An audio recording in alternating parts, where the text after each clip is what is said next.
हिंदू भी जागरूक हो गया है। विश्व में एक अकेला राष्ट्र हिंदुस्तान बचा जहाँ हिंदू को रहने की जगह है। पाकिस्तान से निकाला जा रहा, बांग्लादेश छोड़ रहा, नेपाल वाले भगा रहे हैं, बर्मा से चले ही आए हैं, तो हिंदुस्तान का हिंदू रहे कहाँ जाके। तो हिंदू भी अभी बात तय है कि हमारे देश में राजनीति बहुमत में हिंदू ही करे। आजम खां उसके उदाहरण है। आजम खां कैबिनेट में 1-1 घंटे लेट पहुंचते थे और चीफ मिनिस्टर उनका इंतजार करता था। मैंने आगरा के सम्मेलन में इसका खुल के विरोध किया। आजम जी उस दिन नाराज जी होगा, मुझे इसकी चिंता नहीं रहती, क्यों नाराज हो गया। सपा में आए कि मौर्य समाज का नहीं मिल रहा, फिर भाजपा में आए। उनका मौर्य समाज, उनका बेटा, उनकी बेटी, उनका परिवार है। उनका मौर्य समाज प्रदेश का मौर्य समाज नहीं है। सिर्फ भाजपा में ये मांगते रहे हमारे बेटे को टिकट दे दीजिए। बेटी एमपी बन चुकी थी, अब बेटा भी बनाना चाहे, भाजपा इसको नहीं एग्री करी, तो मौर्य समाज के साथ अन्याय होगा। ये जो आजकल एक ट्रेंड चल गया है कि जब पार्टी छोड़ो तो अन्याय में छूट गई है। जैसे अजुद्दीन क्रिकेट से गए तो कहना हम अल्पसंख्यक से हमारे साथ नाइंसाफी हो रही।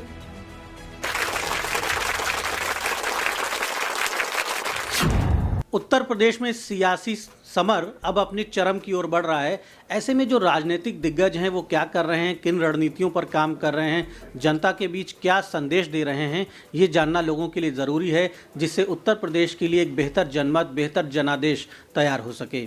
हमारे साथ नरेश अग्रवाल जी बैठे हैं। पूरे देश की सियासत में इन्होंने नाम कमाया है। सिर्फ उत्तर प्रदेश ही नहीं, देश के भी बड़े नेताओं में इनकी गिनती होती है। और लोगों को ये बात हमेशा याद रहती है कि हरदोई की सियासत की कोई भी बात, हरदोई की सियासत की कोई भी चर्चा नरेश अग्रवाल जी को शामिल किए बगैर पूरी नहीं हो सकती है। कई दशकों से ये राजनीति में एक चमकते सितारे के रूप में देखे जा रहे हैं। हमने आपकी जो प्रशंसा की है वो आपने अर्जित की है, वो प्रशंसा ऐसी नहीं है। आपके परिवार में तीसरी पीढ़ी की सियासत चल रही है, चौथी पीढ़ी की सियासत चल रही है, तो जाहिर सी बात है कि जनता के दिलों में एक भरोसा आप लोगों ने अर्जित किया है कई दशकों से।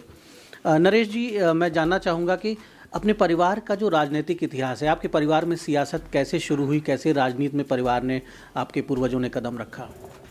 हमारे बाबा स्वर्गीय श्री छेदालाल जी आज़ादी की लड़ाई में लड़े, कई साल जेल में भी रहे। उस समय कांग्रेस ही एकमात्र पार्टी थी जो देश की आज़ादी का आंदोलन चला रही थी। बाबा भी कांग्रेस में थे, फिर वो एमपी हुए, कॉन्स्टिट्यूट असेंबली के मेंबर हुए, फिर पिताजी राजनीति में आ गए। मैं जब 72 में लखनऊ यूनिवर्सिटी से लॉ पास करके निकला, उसमें यूथ कांग्रेस का ज़माना था, और यूनिवर्सिटी में, लखनऊ यूनिवर्सिटी में हमारे जितने भी यार मित्र थे सब पॉलिटिकल थे। हरीश रावत उत्तर प्रदेश, वो उत्तरांचल के मुख्यमंत्री बने, बीरेंद्र भाटिया जी थे एडवोकेट जनरल बने, राघवेंद्र सिंह जो समय एडवोकेट जनरल हैं हमारे रूम पार्टनर थे। यानी एक पॉलिटिकल, जगदीश कुमार पाल हमारे साथ थे, प्रमोद तिवारी बाद में हमारे साथ आए। तो एक एटमॉस्फेयर हमारा जो था वो पॉलिटिकल एटमॉस्फेयर था।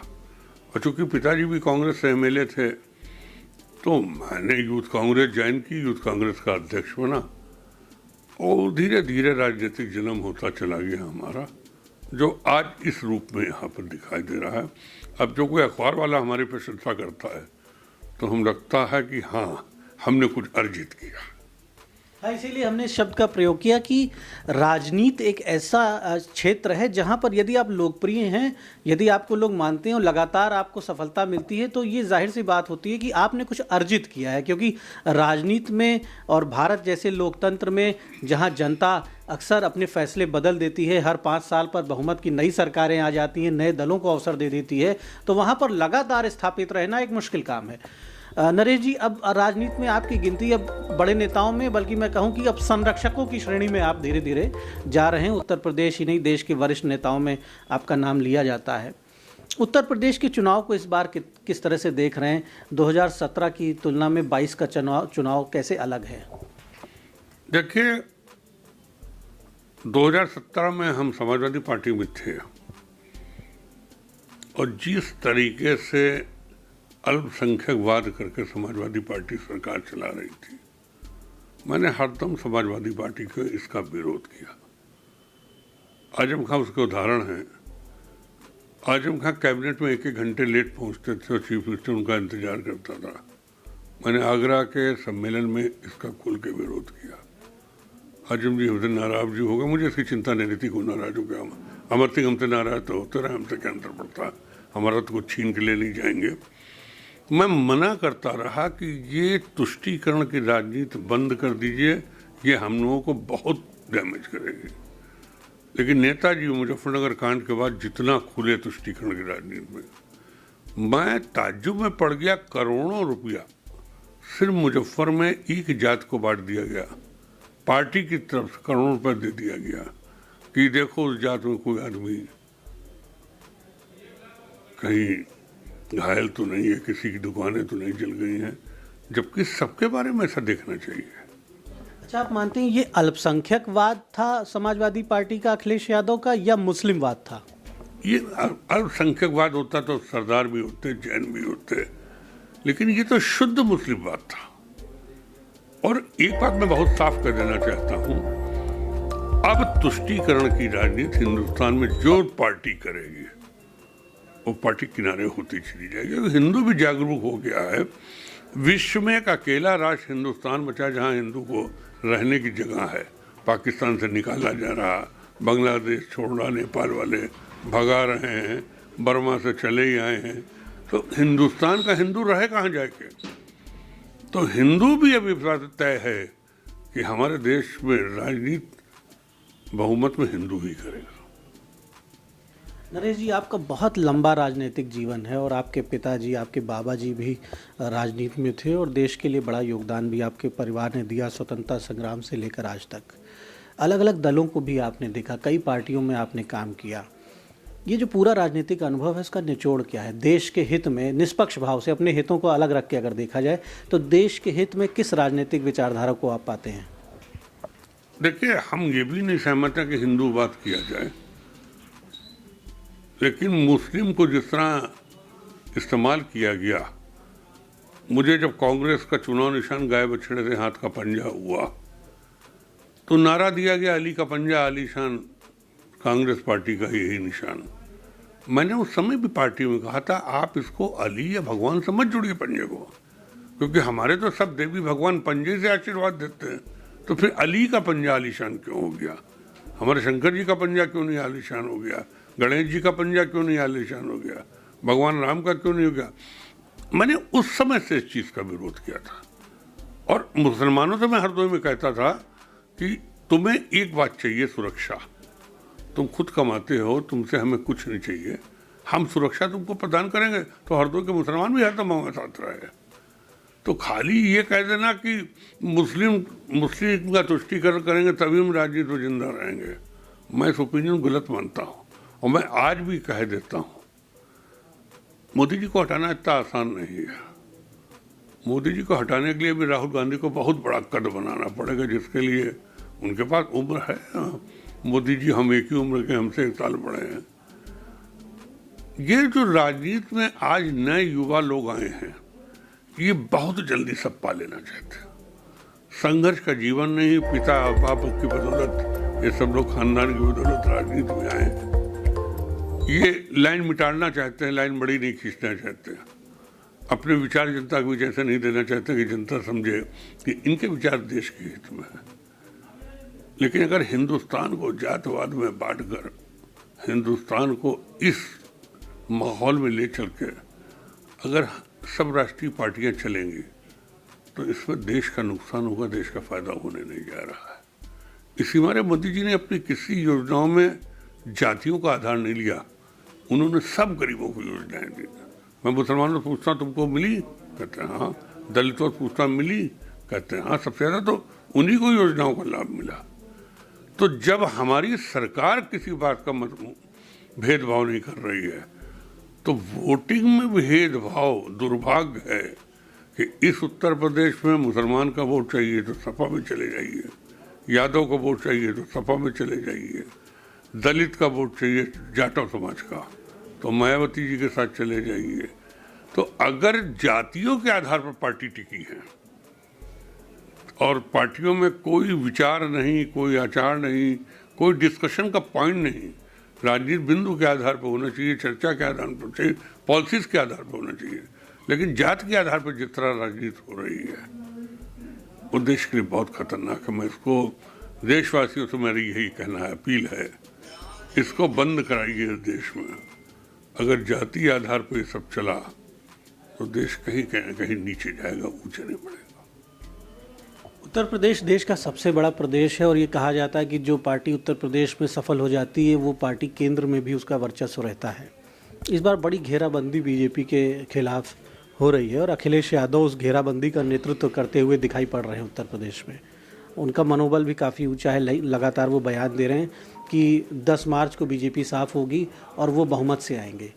तो अखिलेश यादव का जो ये विश्वास है, इसका आधार आपको क्या दिखाई पड़ता है? आपने समाजवादी पार्टी में भी लंबे समय तक काम किया है, ये विश्वास कुछ दम है इसमें या आपको खोखला नज़र आता है? मेरे ख्याल अखिलेश जी ने अगर अपने पास कुछ सीनियर पॉलिटिशियंस रखे होते, कुछ सीनियर से एडवाइस दी होती तो आज इतनी तेजी में नहीं होते। आज तो वो ऐसा लगता है जब चलते कि मुख्यमंत्री बन गए। और जो अति की सोच होती है, जो एक्सेस में हर चीज होती है, उससे नुकसान होता है। ये ठीक है, आज कांग्रेस की गलती से और बसपा की गलती से चुनाव कांग्रेस भाजपा बनाम समाजवादी अलायंस हो गया है। लेकिन अखिलेश जी ये गलतफहमी में है कि भाजपा से लड़ रहे हैं तो इतनी जल्दी वो जीत जाएंगे। राजीव गांधी का 85 में जब अंत हुआ था तो भीड़ बहुत आती थी वोटिंग में परिवर्तित नहीं हुए। तो हमारी पार्टी को हराना अभी अखिलेश के लिए बड़ी मुश्किल चीज़ है। अगर मुलायम सिंह जी से कुछ सीख रहे होते, हम लोग पार्टी में तो कभी बात ही नहीं करते थे, कभी एक बार डिस्कशन नहीं किया।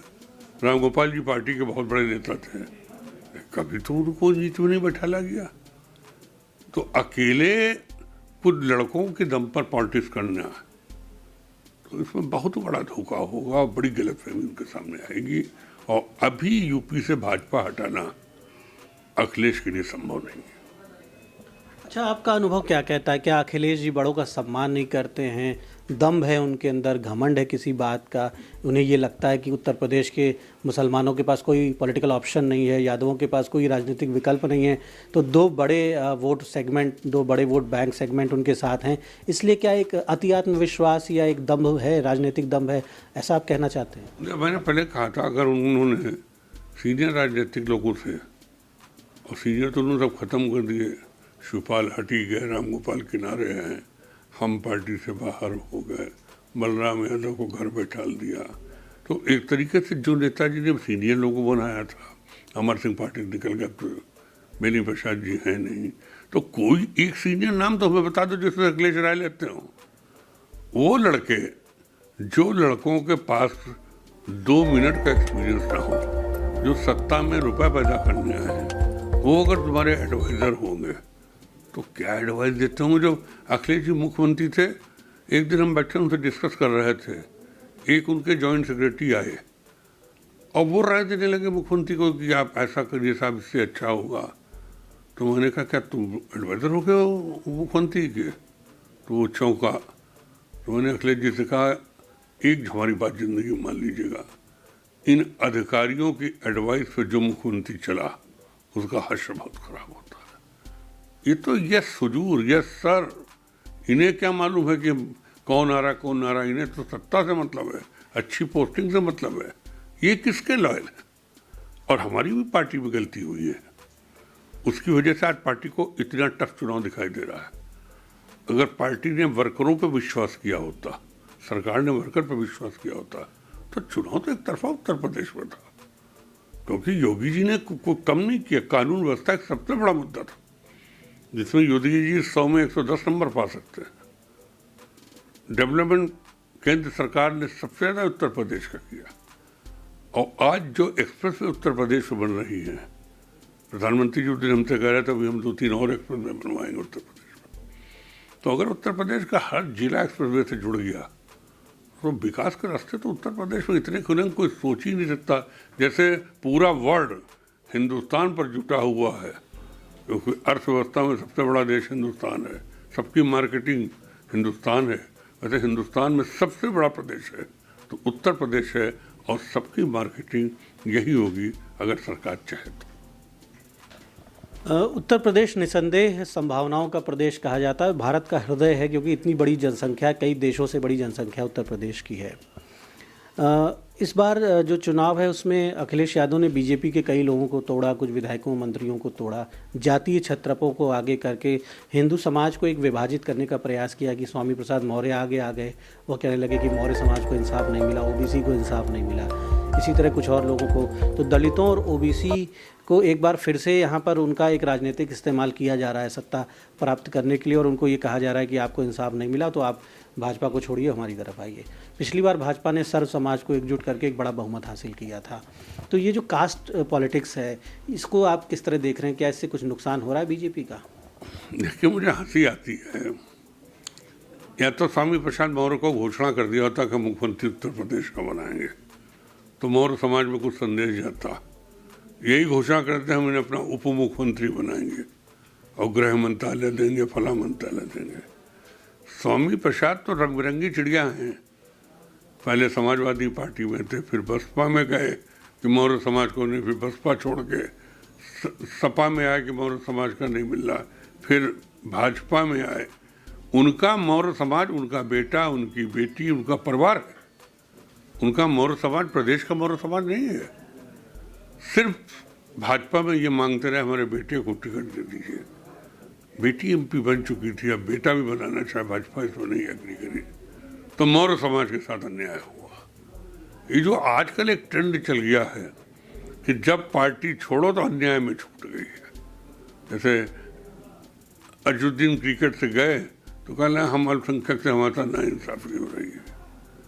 तमाम आजकल लोग प्राइवेट सेक्रेटरी बड़े बड़े नेता के होते हैं, जब नेता का इंतकाल हो जाता है तब उनका विवेक जागता है और एक पुस्तक लिख देते हैं कि ये नेता ने ये गलत किया, ये गलत किया, ये गलत। ये ट्रेंड हो गया है। स्वामी प्रसाद मौर्य की हैसियत थी, अपनी पुरानी सीट से क्यों नहीं लड़े? स्वामी प्रसाद अगर परिवारवाद नहीं चाहे तो अपने लड़के को क्यों टिकट दिलवाया उन्होंने? अगर वो आदर्शों की बात करते तो लड़की ने क्यों नहीं इस्तीफा दिया भाजपा से एमपीशिप का, और लड़ गए होते।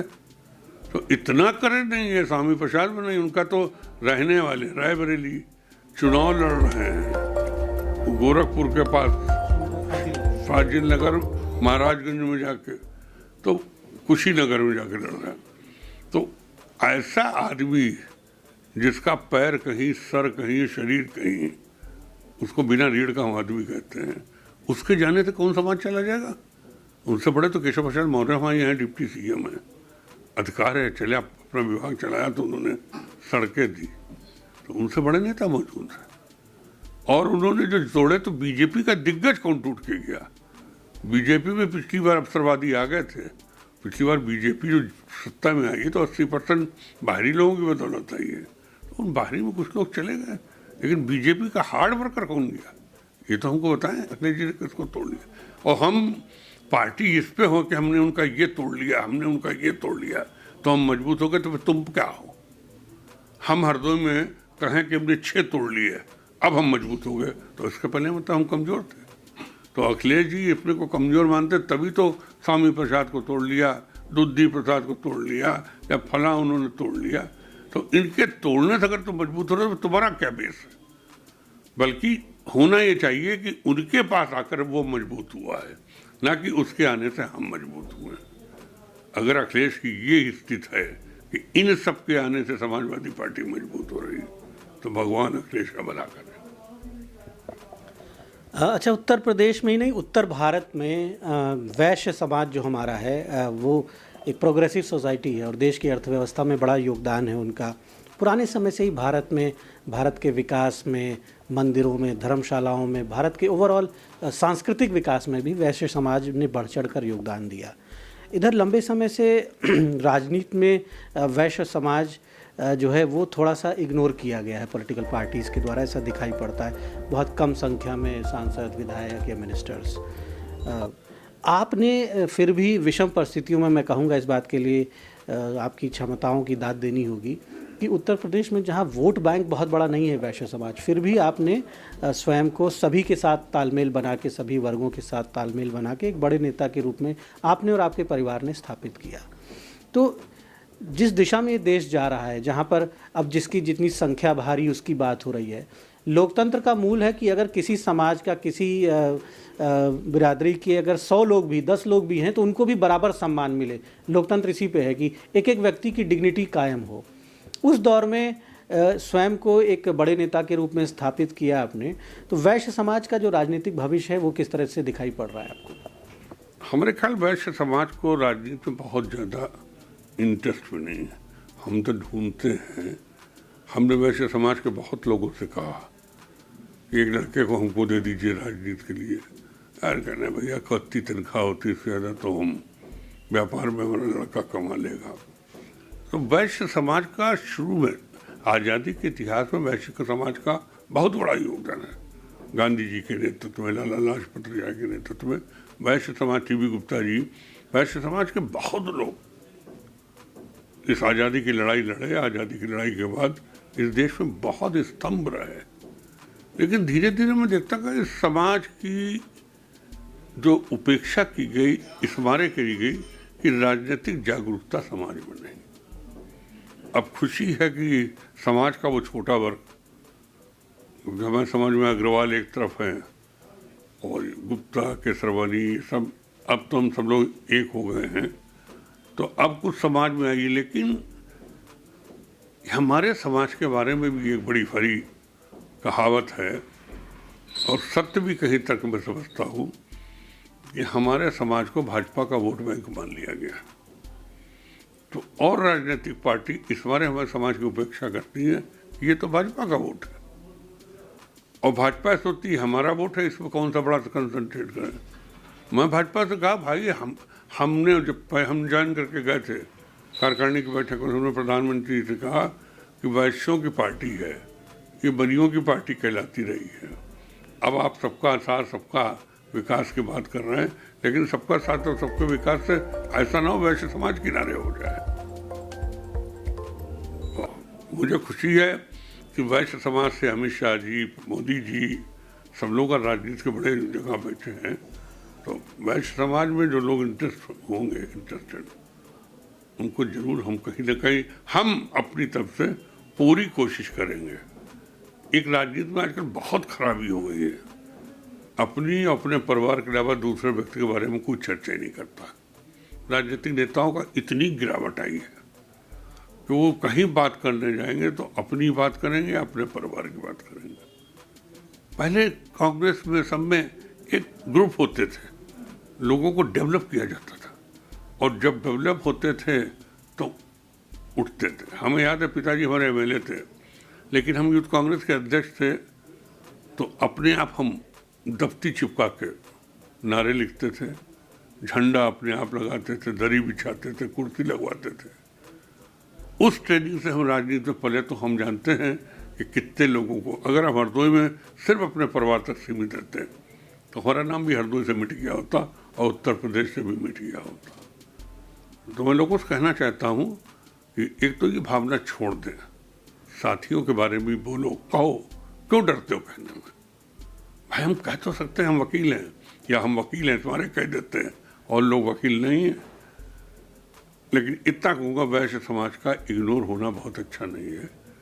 राजनीति में जात के आधार पर भी लीजिए, लेकिन राजनीति में बुद्धिमान लोगों को भी जात के आधार पर अलग न किया जाए। मैं ऐसा नहीं होने देना चाहता। राजनीति में जातियां एक कड़वी सच्चाई बन गई हैं और ख़ास तौर से उत्तर भारत की जो सियासत है और जिस तरह से देश में जातिवाद की पॉलिटिक्स करके लोगों को सफलता भी मिल गई, कई बार लोग बड़े पदों पे चले गए, मुख्यमंत्री हो गए, तो लोगों ने एक शॉर्टकट फार्मूला बना लिया कि साहब पूरे देश को, लोगों को, समाज को साथ लेके चलने की बजाय कुछ लोगों को साथ लेके चल के सत्ता का जो समीकरण है उसको हासिल कर लें।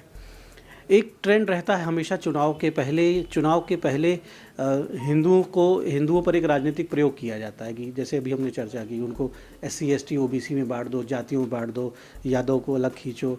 लेकिन मुस्लिम्स के बारे में कोई पॉलिटिकल पार्टी हिम्मत नहीं करती है कि मुस्लिम्स में शिया सुन्नी का भेद करा दिया जाए, मुस्लिम्स में जो है जुलाहा कुरैशी का भेद करा दिया जाए। तो ये भारतीय राजनीति का कैसा ये चरित्र है कि हिंदुओं को तो कई टुकड़ों में बांट के उनका वोट चाहते हैं, लेकिन मुस्लिम सोसाइटी को चाहते हैं कि वो एकजुट होकर एक विचारधारा के विरुद्ध और एक विचारधारा के समर्थन में विरोध करे। तो मुस्लिमों का शोषण अलग तरीके से किया जा रहा है, उन्हें भय दिखाकर शोषण किया जा रहा है कि आप डरे रहिए और एकजुट होकर एक पार्टी के विरोध में एक विचारधारा के समर्थन में वोट करिए। हिंदुओं को दूसरी तरह डराया जाता है कि आप एकजुट रहेंगे तो आपका शोषण हो जाएगा, इसलिए आप टुकड़ों में वोट करिए। तो ये भारतीय राजनीति के जो बड़े लोग हैं, जो पॉलिसी मेकर्स हैं, वो इस देश को अंबेडकर के संविधान के अनुसार समरसता की ओर ले जाना चाहते हैं या विभेद को और बढ़ावा दिया जा रहा है? मैं तो समझता हूँ कि जातवाद कहीं ना कहीं बढ़ावा पा रही है। अब तो ये बात शुरू हो गई है कि जो जनगणना हो वो जाति आधार पर हो और जिस जात की कितनी संख्या उस आदमी पे उसको रात मिले। इसमें हम लोगों को तो 15% में मान लिया गया। ठाकुर ब्राह्मण बनिया कायस्थ ये 15% मान लिया, 85% फिर उन्होंने औरों को मान लिया। मतलब हम बनियों में भी बहुत से छोटे बनियों को जो थे वो ले गए बैकवर्ड में। लेकिन मैं कह रहा हूँ ये जो गिनती जिसने कराई वो ठीक नहीं थी। और हिंदुओं से मैं कहता हूँ ये जो जाति डिवीजन हम लोगों का है, अब कब किस संवत में किया गया था कि ब्राह्मण सबसे ऊंचा है, फिर ठाकुर है, फिर वैश्य है और फिर शूद्र ने मान लिए गए। इस विभागीकरण को अब बदल देना चाहिए। सब समान है अब तो किसी को।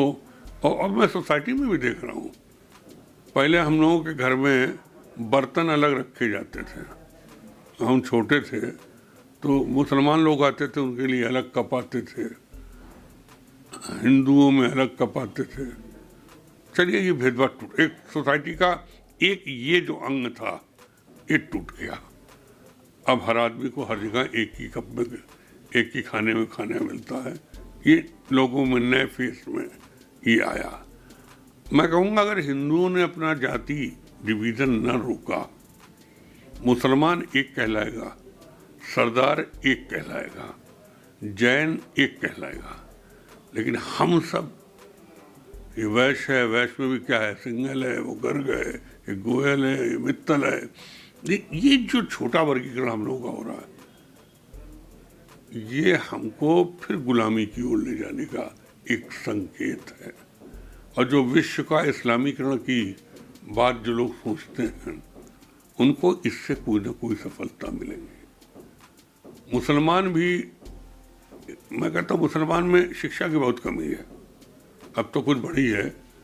तो वहाँ मुल्ला लोग जो समझा देते हैं वो समझ जाते हैं। वो अब अभी कोविड का टीका लगना था, खबर कर दी कि लगा देंगे तो बच्चे नपुंसक हो जाएंगे, हम नहीं लगवाएंगे। ऐसे ही जब अपंगता के खिलाफ चलाया गया था पोलियो का, तब भी यही बात उठी, बहुत से मुसलमानों ने नहीं पढ़ाया। अब बच्चे जो पोलियो से ग्रसित हो गए उन बेचारों को तो ज़िंदगी बेकार हो गई, सिर्फ इस सोच में उनके माँ बाप में कि हमारा बेटा नपुंसक हो जाएगा। एक ही मुसलमानों में सोच चुके कि बच्चे तो भगवान की देन है। तो सऊदी अरबिया या अरब कंट्री में क्यों नहीं बच्चे भगवान की देन हो रहे हैं? वहाँ भी तो सब मुसलमान ही रहते हैं। वहाँ बच्चों की संख्या क्यों नहीं बढ़ रही है? पाकिस्तान में क्यों नहीं पॉपुलेशन उतनी बढ़ी जितनी हिंदुस्तान में बढ़ी? आज़ादी तो दोनों को एक साथ मिली थी। वहाँ का मुसलमान पॉपुलेशन नहीं बढ़ाएगा, वहाँ बच्चे अल्लाह की देन नहीं है, लेकिन यहाँ बच्चे अल्लाह की देन है। ये सोच बनाना कि हम अपनी आबादी बढ़ाकर हिंदुस्तान पर राज करेंगे, इस सोच ने हिंदू को भी एक करने के लिए मजबूर कर दिया है। और जो आते आंकड़े कि 30-40 साल बाद इतनी संख्या हो जाएगी कि हिंदुस्तान में राज उनका हो जाएगा। आज भी आप देख लीजिए पश्चिम उत्तर प्रदेश के जिन जिलों में 30% से ऊपर मुसलमानों की आबादी है, दंगे उन्हीं जिलों में हो रहे हैं, और जिस जिलों में 20% या उससे कम आबादी है उन जिलों में दंगे नहीं हो रहे हैं। इसका मतलब क्या है? दंगाई कौन है इसके मतलब? सीधा सीधा सामने चीज निकल के आ रही है। और ये ना सोचे आप, अब कोई अनभिज्ञ है, अब गांव-गांव सोशल मीडिया पहुंच गया, मोबाइल पहुंच गया, तो हर चीज खुले रूप में हो गई है। तो मुसलमान को भी इससे बचना चाहिए। एक दो मुसलमान एक बार कह रहे थे कि तुम मंदिर बनाओगे 50 साल और हम ही ध्वस्त करेंगे कि तुम्हारा मंदिर। तो अगर ये मुसलमान ये सोच बन रहा है कि हम मंदिर बनाएंगे वहाँ ध्वस्त करेंगे राम मंदिर को, तो पहले भी ध्वस्त किया था जब वहाँ बाबरी मस्जिद का क्या बनने का तो उठता था। भाई बाबर ने हिंदुस्तान में जितनी ज्यादती कर सकता था उतनी ज्यादती की, औरंगजेब ने जितनी ज्यादती करना थी उतनी करी, तुगलक ने जितनी ज्यादती करनी थी। कन्वर्जन हिंदुस्तान में कौन मुसलमान अरब का रहने वाला है? 99.9% मुसलमान इस देश का कन्वर्टेड मुसलमान है। वो अपनी 6ठी-7वीं पीढ़ी देख लें, उनका कन्वर्जन हुआ है। और उसके बाद भी अगर हिंदू मुसलमान की बात हो रही है तो इसमें मुसलमान ही नुकसान पाएंगे। ये जान के चलें मुसलमानों की संख्या दिन पर दिन घटती चली जा रही है, अगर और चला तो और घटती चली जाएगी। तो चाहिए कि हम फतवों पे चलें या देश के कानून पे चलें। अब वो कहते हैं इस्लामिक कानून लागू करो, तो इस्लामिक वो भी कानून लागू होना चाहिए कि चोरी में हाथ काट लिए जाएं, बलात्कार में ईंटों डंडों से मार दिए, गोली मार दी जाए, तो उस कानून को भी लागू करो। उसके लिए हम IPC मानेंगे और चीज़ों के लिए इस्लामिक कानून। इसी हमारे कॉमन सिविल कोड की बात करी गई। तो ऐसा नहीं, ताली दोनों हाथ से बज रही है। आप बजाना चाह रहे हैं तो फिर हिंदू भी बजाना चाह रहे हैं, और ये देश के लिए बहुत खतरनाक है। इसी में पाकिस्तान संरक्षण पा रहा है हिंदुस्तान में। तो मैं चाहूँगा, मेरा कहना है कि सब लोग देश के नागरिक बनो, सब लोग जाति नागरिक न बनो। अगर ऐसा नहीं होगा तो आप इस देश में जन्म लेके देश के हित में काम नहीं कर रहे। तो नरेश जी की ये बात बहुत ही गंभीर है कि आप देशवासी बनिए, आप हिंदू मुस्लिम बन के खुद को मत देखिए। और ये वो देश है जहाँ दुनिया की हर संस्कृति को पलने और बढ़ने का मौका मिला। दुनिया में जितने मानव जातियाँ, मानव सोसाइटीज़, जितने धर्म पाए जाते हैं पूरे विश्व में, वो सब भारत में सुख से कई दशकों से रह रहे हैं। नरेश जी, अब हम हरदोई की ओर लौटते हैं और एक लंबी चर्चा हुई आपसे। हरदोई में आप क्या सिनेरियो देख रहे हैं? और इस बार समाजवादी पार्टी ने घेराबंदी आपके परिवार के खिलाफ भी की है, यहाँ पूर्व विधायक को लड़ाया है, और एक दावा किया जा रहा है कि एक मजबूत चुनौती मिल रही है आपको भी यहाँ से। मेरे ख्याल समाजवादी पार्टी ने तो हमको बाखूबर लगता दिया। हरदोई में 8 में 3 आरक्षित सीट हैं, 5 जनरल सीट हैं। 3 आरक्षित में आरक्षित लड़ रहे हैं, 2 MP की सीट है, दोनों आरक्षित हैं। तो हरदोई में 10 में 5 आरक्षित है, 5 जनरल है। तो इस जनरल सीट पे आरक्षित का टिकट देने का कौन सा उचित उठता है? हम ही नहीं समझ पाया। अगर यही से समझा दें कि इस कारण हमने टिकट दिया तो हम समझ पाए। तो एक तरीके से डमी प्रत्याशी हमें, जब से मैंने सपा छोड़ी है, हरदोई में सपा की स्थिति हो गई है कि सपा के पास लड़ने वाले लोग नहीं रहे। और सपा ने जबरदस्ती हरदोई में लोगों को लड़ाया। शाहबाद में जिसको लड़ाया बसपा से लेके आए, संडीला में जिसको लड़ाया कोई जानता ही नहीं, वो राजभर की पार्टी से निकल के आ गया और वो लड़ गया है।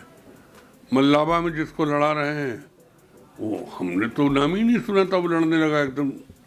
तो उन्होंने खुद ही जमी प्रत्याशी याद दिए। तो भविष्य भाजपा का खराब कैसे कर लेंगे?